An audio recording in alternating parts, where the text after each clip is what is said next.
Hello friends, हमारे YouTube channel exam मंत्रा में आप सभी का हार्दिक स्वागत है। मैं आपके साथ सरिता। दोस्तों, आज विधानसभा में रीट भर्ती 2021 को लेकर महत्वपूर्ण चर्चा की गई। दोस्तों, रीट भर्ती 2021 को लेकर भाजपा के नेता जो सीबीआई जांच की मांग कर रहे थे, उस पर बोलने के लिए भाजपा विधायकों को कोई समय नहीं दिया जा रहा था। आज विधानसभा में रीट भर्ती 2021 को लेकर भाजपा के नेताओं को 5 घंटे का समय दिया गया। तो इस 5 घंटे के महत्वपूर्ण समय में रीट भर्ती 2021 को लेकर जो महत्वपूर्ण चर्चाएं हुई हैं, उनको अपन देखते हैं कि क्या क्या चर्चाएं हुई हैं, किन मुद्दों पर क्या सहमति बनी है या फिर नहीं बनी है। जो सीबीआई जांच की मांग लगातार उठ रही है, वो सीबीआई जांच की मांग अब होगी या नहीं होगी, पूरी खबर क्या है तो अपन विस्तार से जान लेते हैं। दोस्तों, रीट भर्ती 2021 को लेकर वह इसके साथ साथ अन्य भर्तियों को लेकर भी आज विधानसभा में महत्वपूर्ण चर्चाएं हुई हैं। तो दोस्तों, इस वीडियो को शुरू करने से पहले एक बार इस वीडियो को आप ज़्यादा से ज़्यादा शेयर करें। और अगर आप एग्जाम मंत्रा यूट्यूब चैनल पर पहली बार विजिट करें तो इस चैनल को आप सब्सक्राइब जरूर कर लें, ताकि आपको एजुकेशन क्षेत्र से जुड़ी हर खबर समय पर मिलती रहे। तो चलो दोस्तों, अपन आज विस्तार से जान लेते हैं कि क्या विधानसभा में जो पिछले कई दिनों से गतिरोध जारी था, वो समाप्त हो गए हैं या फिर नहीं हुआ है। क्या रीट की सीबीआई जांच होगी या फिर नहीं होगी। तो दोस्तों, विधानसभा में रीट धांधली के मुद्दे पर बना गतिरोध दूर हो गया। जो कई दिनों से गतिरोध बना हुआ था, वो गतिरोध दूर हो गया है। हंगामे के लिए जिम्मेदार जो 4 बीजेपी विधायक थे, उनका निलंबन भी रद्द हो गया है। सदन की कार्यवाही शुरू होते ही नेता प्रतिपक्ष प्रतिपक्ष के जो नेता हैं गुलाब चंद कटारिया, उपनेता प्रतिपक्ष राजेंद्र राठौड़ ने गतिरोध तोड़ने की बात कही। नेता प्रतिपक्ष ने पहले निलंबित 4 विधायकों को सदन में बुलाने और उनका निलंबन रद्द करने की शर्त रखी। इसके बाद संसदीय कार्य मंत्री शांति धारीवाल ने चारों विधायकों की निलंबन वापसी की घोषणा की। चारों विधायकों की निलंबन वापसी की घोषणा के बाद स्पीकर ने प्रश्नकाल स्थगित करके रीट पर चर्चा शुरू हुई। तो प्रश्नकाल स्थगित हुआ, स्पीकर ने प्रश्नकाल स्थगित करके उस सदन में रीट पर चर्चा शुरू हुई। तो आज महत्वपूर्ण चर्चा शुरू हुई थी रीट पर, और बहुत ही महत्वपूर्ण चर्चा की गई है रीट को लेकर। तो गुलाबचंद कटारिया ने कहा कि किस कोचिंग से कितने बच्चे पास हुए, उसका मिलान करना जरूरी है। आप अगर ईमानदारी से पिछली भर्तियों की जांच करोगे तो 25 से 30% ऐसे मिलेंगे जिन्होंने गलत तरीके अपनाकर या नकल करके नौकरी पाई है। तो गुलाबचंद कटारिया का ये कहना है कि कोचिंगों से अगर कोचिंगों का मिलान किया जाए तो ईमानदारी से जिन बच्चों ने एग्जाम दी है उनका पता चल जाएगा। रीड पेपर लेकर कोलकाता से आ रहे कंटेनर के एक्सीडेंट में केवल ड्राइवर की मौत हुई और बाकी को कुछ नहीं हुआ। ऐसा संभव नहीं है कि उसी कंटेनर में बाकी सवार लोगों को कुछ न हो। 5 करोड़ एसओजी ने बरामद किए। कोचिंग सेंटरों से संबंध होने के कारण ये पैसा इकट्ठा हुआ और पेपर बिका। तो उन्होंने साफ साफ कोचिंगों पर हमला किया है कि इनमें कोचिंगों का हाथ है, कोचिंग की वजह से ये सारे काम हुए हैं। सीबीआई ने मुझे भी बिना कसूर 2.5 साल रगड़ा। कटारिया ने कहा कि सीबीआई ने मुझे भी बिना कसूर 2.5 साल रगड़ा है। मैंने फेस किया, बाद में कोर्ट से राहत मिली। ये चोटालाजी मुख्यमंत्री को अंदर बंद करने की ताकत रखता है तो सीबीआई रखती है। इसलिए बार बार हम सीबीआई जांच की मांग कर रहे हैं। जब तक इसमें शामिल बड़े लोगों को पकड़कर नहीं रगड़ा जाएगा, तब तक न्याय नहीं होगा। तब तक उससे पढ़ने वाले बच्चे के मन में विश्वास पैदा नहीं होगा। जो बच्चा मेहनत करता है, उस बच्चे के मन में कोई विश्वास पैदा नहीं होगा जब तक इसकी सीबीआई जांच नहीं होगी। उन्होंने कहा कि राजीव गांधी स्टडी सर्किल के जरिए पूरा बट्टाधार हुआ है। 2012 में टेट हुई, तब आज के तकनीकी शिक्षा मंत्री सुभाष गर्ग बोर्ड के अध्यक्ष थे। जब 2012 में टेट हुई थी तब सुभाष गर्ग बोर्ड के अध्यक्ष थे। उस समय नरेंद्र तंवर जो गर्ग का खास था, उसके घर छापा पड़ा तो 50 करोड़ की एफडी मिली थी। जब 2012 में सुभाष गर्ग की ने नरेंद्र तंवर जो गर्ग का ही खास था, उसके घर पर छापा पड़ा था तो 50 करोड़ की एफडी उसके घर पर मिली थी। जिक्के माथुर भी पकड़े गए थे। ये सारे लोग गर्ग के खास थे। तो ये सारे लोग किसके खास थे? सुभाष गर्ग के। सुभाष गर्ग के इशारे पर रीट परीक्षा में राजीव गांधी स्टडी सर्कल से जुड़े प्राइवेट लोगों को भी कोऑर्डिनेटर बनाया।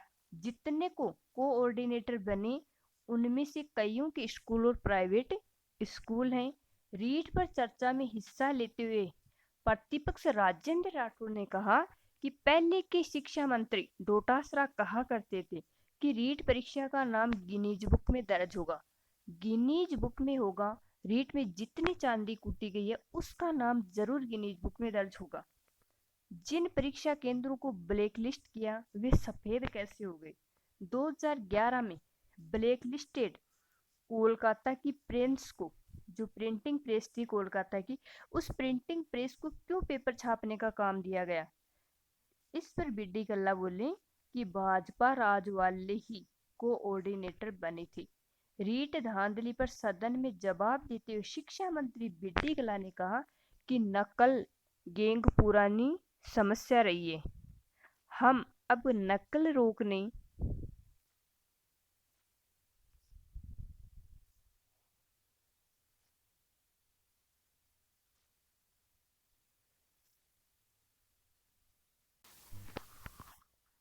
तो बिड्डी कल्ला ने क्या जवाब दिया कि हम अब नकल रोकने और गैंग रोकने के लिए हम कड़ा कानून बना रहे हैं।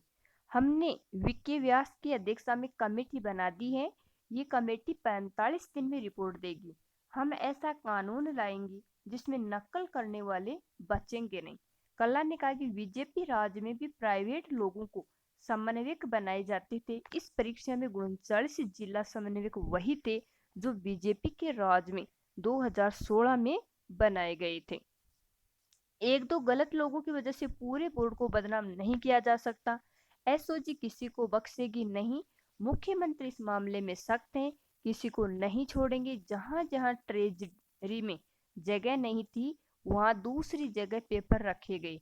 जिला स्तरीय समिति की मंजूरी के बाद ही पेपर रखे गए थे। कलाम और प्रिंस की भूमिका की जांच हो।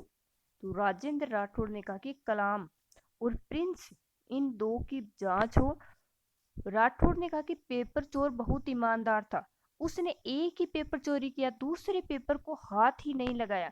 प्रिंस कॉलेज और कलाम ने 4 साल में ही करोड़ों की बिल्डिंग कहां से खड़ी कर ली। असली किरदारों के चेहरे से नकाब तभी हटेगा जब सीबीआई जांच की मांग होगी। तो राठौड़ ने साफ साफ कहा है कि जब तक सीबीआई जांच की मांग नहीं होगी तब इन बड़े चेहरों से नकाब नहीं उठेगा। जारोली ने लिखा था कि नेता अफसरों ने उन्हें बलि का बकरा बनाया। राजेंद्र राठौड़ ने कहा कि जब राजस्थान पेनर्स ग्रुप है, उस ग्रुप में माध्यमिक शिक्षा बोर्ड के बर्खास्त अध्यक्ष जारोली ने लिखा कि मुझे बेवजह बड़े नेताओं व ब्यूरोक्रेट ने बल्ली का बकरा बना दिया। घोटाला तो नेता अफसरों ने किया था। सरस्वती प्रेस से पेपर छपवाने का ऑर्डर दबाव में आकर किया, ये जारोली ने लिखा। भाजपा प्रदेश अध्यक्ष सतीश पूनिया ने कहा कि रीट का mastermind Rajiv Gandhi study circle है। तो सतीश पूनिया का यह कहना है कि मास्टरमाइंड है वो कौन है? राजीव गांधी स्टडी सर्किल है। इसमें तकनीकी शिक्षा मंत्री हैं। इस संस्था से कई सरकारी लेक्चरर और प्राइवेट लोग जुड़े हैं। रीट परीक्षा में राजीव गांधी स्टडी सर्किल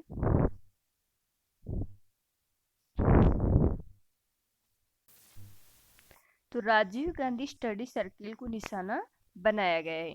कटारिया ने कहा कि अनियमितता करने वाली गैंग ऑपरेट कर रही है।